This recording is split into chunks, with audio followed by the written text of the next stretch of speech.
Hi, my name is Winston Gao. I'm a researcher and inventor in agriculture, water, and nutrition. And today we're going to talk about a very special subject, and that is feminizing of America. Now, this is not exactly a very nice thing to be talking about, but it's a very serious thing in which we have one of the most toxic female estrogen mimicking pollution that is in our environment. For example, just so you have some reality how severe this is. In Florida, we have hermaphrodite alligators. That's alligators, male alligators that have both the female organs as well as the male organs, and they're basically infertile. We have lesbian seagulls, okay? That's on the wild animal kingdom. Now, in the human side, if you take a look at the young girls in the last, say 5 to 10 years, or maybe a little bit longer than that, we have severe menstrual issues going down way down to ages of 6, 7, 8, and 9. We have much bigger breast developments. Our breast cancer is just out the roof. And then, of course, nobody's talking about the boys. Well, what do you have when you have a boy that's got way too much female estrogen? Well, you're going to have small genitals, or they're sometimes calling them micro penises.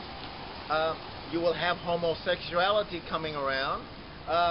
And, you know, while there may be a few people who do it by choice, I like to assure you, when you see hermaphrodite alligators and lesbian seagulls, which are just wild animals, they don't usually go in that direction. They don't have that kind of sentient choices. So you can assume a tremendous volume of humans are becoming homosexual, not because of their own choices, but because of the chemical pollution. And one of the things I have written about is that I'm asking parents, are you feminizing your baby boys and baby girls? You're making them more female than they ought to be. Because let's face it, both male and female, we have both hormones. Males have more testosterone, but that doesn't mean we don't have progesterone and estrogen and other female hormones. We have them too. They have to be in a proper balance. And one of the things that you really have to realize is that you have to be aware that you are actually consuming these female hormones, okay? Now, one of the worst things that cause the alligators and the birds to go homosexual and to become hermaphrodites, oceans full of fish that are just all females and almost no male fish, this is actually caused by human what you call hormone replacement therapy. And the city just cleans up the water as best as they can. They generally just take out the detergents and stuff like that. But the drugs, the hormone replacement therapy, there is no technology known to man at this point to actually clean that out of the water. So that gets flushed and put back into the environment, and that's why we have hermaphrodite alligators and, you know, lesbian seagulls and all these weird things that are occurring in our environment. But even more importantly, pesticides, herbicides, these are also female estrogen mimicking. Textile industries, toxic chemicals, they are also female estrogen mimicking materials. But even more important than just that is you'll get food sources that also have a tremendous amount of female estrogen mimicking material. A good example would be chicken, beef, right? You could get hormone replacement therapies. You're getting not the hormone replacement therapy as far as toxic materials in the water, but you also get RBGH. This is for the milk. They shoot steroids. They use estrogen to fatten the pigs and the chickens and the cows. If you start and think with the data, chickens on the farm will grow in about 18 weeks. Chickens grown commercially today, they get them in 6 weeks. Like, yo, what's wrong with this picture? You know, you really realize that's a lot of estrogen that's being pumped into the chicken, which then you are eating, right? And so, don't be surprised why you see all these girls with real severe menstrual cramps, big breasts, cancer that follows behind that.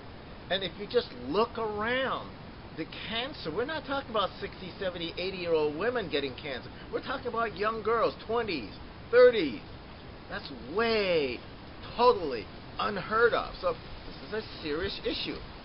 The other thing which I have not mentioned, which is soy.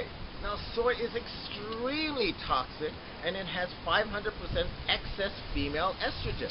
Now, soy has traditionally always been grown in China because it is a natural fluoride and arsenic removal plant. So it extracts the arsenic out from the ground. This is why China has grown so much soybean originally. And they had tons of these beans, and they knew they were toxic.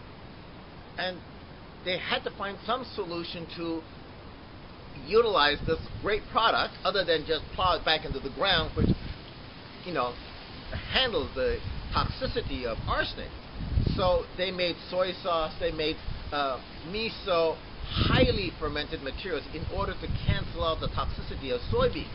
Now, when they started to have the advent of tofu, you have to understand that tofu was actually invented some 900 years ago, and the purpose was not very nice.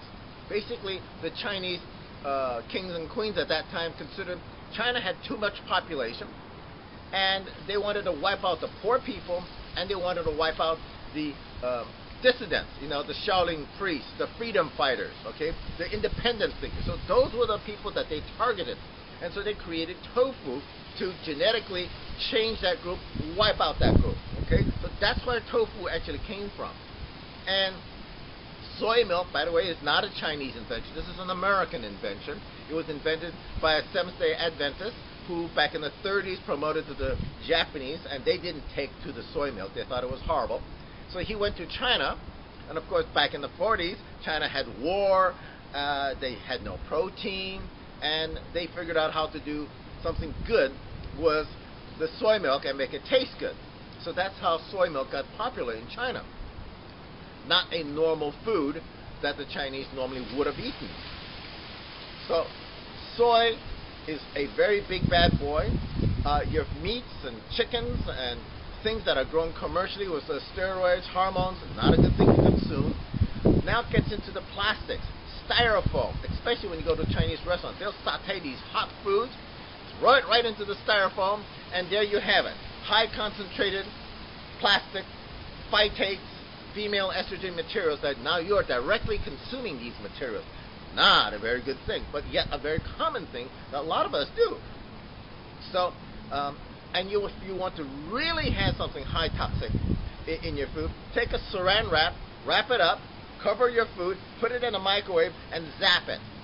Now, there is one heavy-duty, toxic-laden dish of food that you're going to be consuming.